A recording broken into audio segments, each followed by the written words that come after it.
So hey guys and welcome again to Way of Wrestling. और इस episode में particularly Roman rings को लेकर बहुत सारे अपडेट्स सामने आए हैं जिसके बारे में हम डिस्कस करने वाले हैं। लेकिन एपिसोड की शुरुआत सबसे पहले हम करेंगे डब्ल्यूडब्ल्यू के पे बैक प्रीमियम लाइव इवेंट को लेकर। अब पे बैक प्रीमियम लाइव इवेंट का लेकर डब्ल्यूडब्ल्यू ने ऑफिशियली पोस्टर को रिलीज कर दिया है और जो पूरा पोस्टर है पे बैक का वो पूरी तरीके से जजमेंट डे के लेकर है, क्योंकि पूरा का पूरा जजमेंट डे को फीचर किया गया है डब्ल्यूडब्ल्यू के पे बैक के प्रीमियम लाइव इवेंट के पोस्टर पे। एंड अगेन यह काफी बड़ी विक्ट्री है जजमेंट डे को लेकर, क्योंकि जिस तरीके से डब्ल्यूडब्ल्यू हाई लेवल पे उन्हें रख रही है, स्टॉक को ऊपर रख रही है, जरूरत था कि किसी बड़े प्रीमियम लाइव इवेंट को वह फीचर करे, तो बड़ा हो या ना हो, लेकिन पे बैक जब फाइनली रिटर्न कर रहा है तो पूरी तरीके से जजमेंट डे उन्हें फीचर कर रही है। मतलब जजमेंट डे के लिए पे बैक काफी बड़ा प्रीमियम लाइव इवेंट होने वाला है। और ऐसे बहुत सारे लोग अभी से ही नाराज होने लगेंगे कि डोमिनिक मिस्टीरियो कैसे किसी प्रीमियम लाइव इवेंट को हेडलाइन कर सकते हैं। अगेन पूरा का पूरा फैक्शन ही इतना तगड़ा चल रहा है, तो एक तरीके से डोमिनिक भी उतने ही तगड़े चल रहे हैं,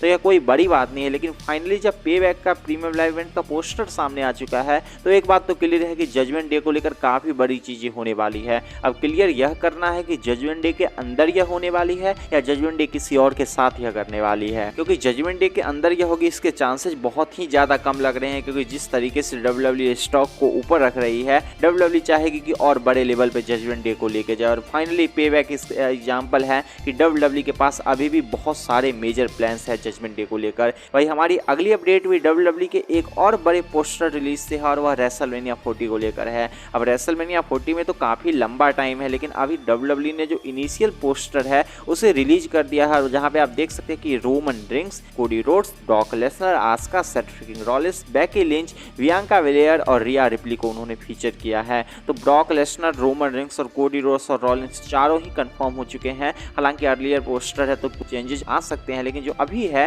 इसके हिसाब से लग रहा है कि टिकट सेलिंग के लिए डब्ल्यूडब्ल्यू ने इन सुपरस्टार को एक तरीके से फीचर किया है। और फाइनली पे बैक के बाद जो एक बड़ा पोस्टर है यह भी रिलीज हो चुका है जो रेसलमेनिया 40 को लेकर है। तो दोनों ही पोस्टर पे आपका इनिशियल रिएक्शन क्या है इसके बारे में आप कमेंट में बता सकते हैं। और जो हमारी अगली अपडेट है वह डब्ल्यूडब्ल्यू के समर स्लैम में हुए रोमन रिंग्स वर्सेस जे उसो के मैच को लेकर है। अब रोमन वर्सेस जे उसो के मैच की बात की जाए तो बहुत सारे ट्रेंड सामने आ चुके हैं। पहले तो बहुत सारे लोग एक न्यूज को स्पेक्युलेट कर रहे हैं सोशल मीडिया पे कि डब्ल्यूडब्ल्यू ने अनाउंस किया था कि ट्राइबल कॉम्बैट में कोई भी इंटरफेरेंस हमें देखने को नहीं मिलने वाली है, लेकिन वहां में हमें इंटरफेरेंस देखने को मिली, सोलो सिकोआ देखने को मिले, जिमी उसो देखने को मिले। तो हो सकता है कि बताया जा रहा है कि डब्ल्यूडब्ल्यू कहे कि ट्राइबल कॉम्बैट में जे उसो की हार नहीं हुई। अब पहली बात तो डब्ल्यूडब्ल्यू ऐसा क्यों करेगी? जब भी ऐसा फंडा डब्ल्यूडब्ल्यू को लेना होता है वह किसी चीज को डिफेंड करने के लिए यूज करती है, और रोमन तो हार नहीं रहे थे जिन्हें डिफेंड करना था, रोमन सक्सेसफुली जीत चुके हैं। तो जे उसो के लिए मुझे समझ नहीं आ रहा है कि डब्ल्यूडब्ल्यू कैसे डिफेंड करने वाली है, क्योंकि जे उसो के हारने और जीतने से ज्यादा कोई इंपैक्ट हो नहीं रहा है। तो इसको लेकर हमें वेट ही करना पड़ेगा कि स्मैकडाउन के शो में डब्ल्यूडब्ल्यू क्या कहती है।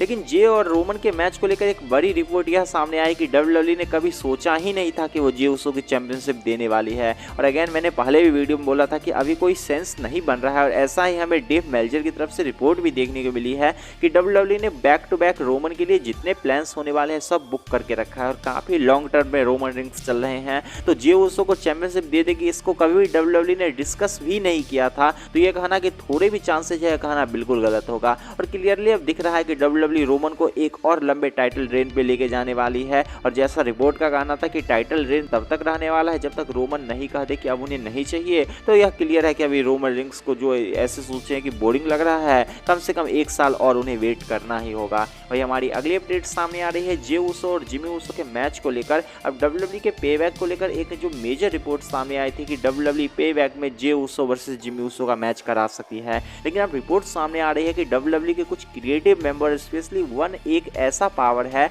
जो पूरी तरीके से फोकस कर रहा है कि इसे रेसलमेनिया 40 तक शिफ्ट कर दिया जाए। अब इसको लेकर मैं पहले भी डिस्कस कर चुका हूं कि डब्ल्यूडब्ल्यू को जे वर्सेस जिमी का मैच किसी बड़े स्टेज पे कराना चाहिए, वह रेसलमेनिया का स्टेज हो सकता है। लेकिन जो बैक स्टेज कंसर्न है यह काफी ज्यादा है कि अभी रेसलमेनिया में बहुत लंबा टाइम बचा है, तो क्या डब्ल्यूडब्ल्यू इस मोमेंटम को रेसलमेनिया 40 तक रख सकती है? और डेफिनेटली यह काफी चैलेंजिंग होने वाला है, क्योंकि इतने ज्यादा दिनों तक, पूरा एक साल नहीं है तो काफी लंबा टाइम है, और इतने दिनों तक एक स्टोरी लाइन को चलाना यह बहुत ही मुश्किल है। यह तभी पॉसिबल है कि डब्ल्यूडब्ल्यू ब्लड लाइन को एक बार फिर से अभी रीयूनाइट कर दे और एक तरीके से सब एक पेज पे आ जाए, और बाद में एक बार फिर से हमें बिट्रेयल देखने को मिल जाए। क्योंकि करंट ट्रेंड को देखा जाए तो बहुत मुश्किल है कि केवल जे उसो और जिमी उसो के सेपरेट फ्यूड को डब्ल्यूडब्ल्यू रेसलमेनिया तक लेके जाने वाली है। तो अभी भी मेजर एक कंफ्यूजन चल रहा है कि जे और जिमी का क्या होने वाला है, इसीलिए WWE के स्मैकडाउन का भी हमें वेट करना होगा, जहां पे फाइनली हमें WWE को लेकर जिमी ऊसो जब रोमन रिंग्स के ब्लड लाइन को एक्नॉलेज करने वाले हैं तो पता चलेगा कि वहां से WWE क्या करने वाली है। लेकिन जो करंट न्यूज सामने आ रही है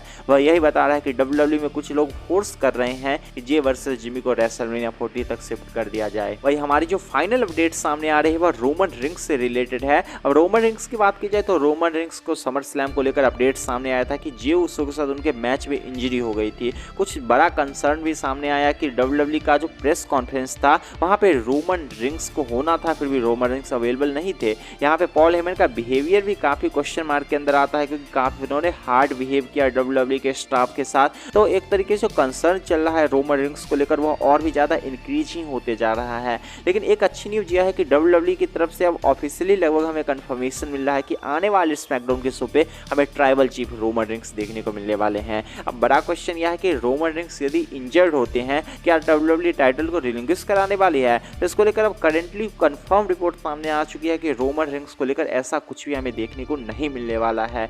यदि रोमन रिंग्स ब्रेक पे भी चले जाते हैं अपने इंजरी के कारण तो टाइटल रिलिंग्विश नहीं होने वाला है और WWE अपने पुराने प्लान पे ही चलने वाली है। और कम ऑन, ऐसा कोई चांस भी नहीं बन सकता कि इंजरी के कारण रोमन को टाइटल रिलिंग्विश करना पड़े, क्योंकि बड़ी इंजरी नहीं होती है तो रोमन के लिए अब तो नॉर्मल है कि 1-2 मंथ का वो ब्रेक ले लेते हैं। तो उसके लिए टाइटल छोड़ना, इतने बड़े रेन को खत्म करना, जिसके लिए उन्होंने जे उसो की बात की जाए, कोडी रोड्स की बात की जाए, ब्रॉक लेसनर को हरा दिया, इसको लेकर अब कोई भी ऐसा कंसर्न ही नहीं होना चाहिए कि रोमन रिंग्स के टाइटल को कभी WWE रिलिंग्विश कर सकती है। और सेम थिंग रिपोर्ट का भी कहना है कि WWE के ऐसा फ्यूचर में कोई भी प्लान नहीं है। तो फाइनली रोमन रिंग्स को जो कंसर्न सामने आ रही है इसको लेकर आपका क्या सोचना है कि WWE का टाइटल रिलिंग्विश नहीं कराने का डिसीजन क्या बिल्कुल सही है? इसके बारे में अपने थॉट को कमेंट सेक्शन में बता सकते हैं। साथ में गाइस, आपको यह वीडियो पसंद आया तो वीडियो को लाइक करके चैनल को सब्सक्राइब कर ले, साथ में बेल नोटिफिकेशन को ऑन कर ले। And see you guys again in my new video.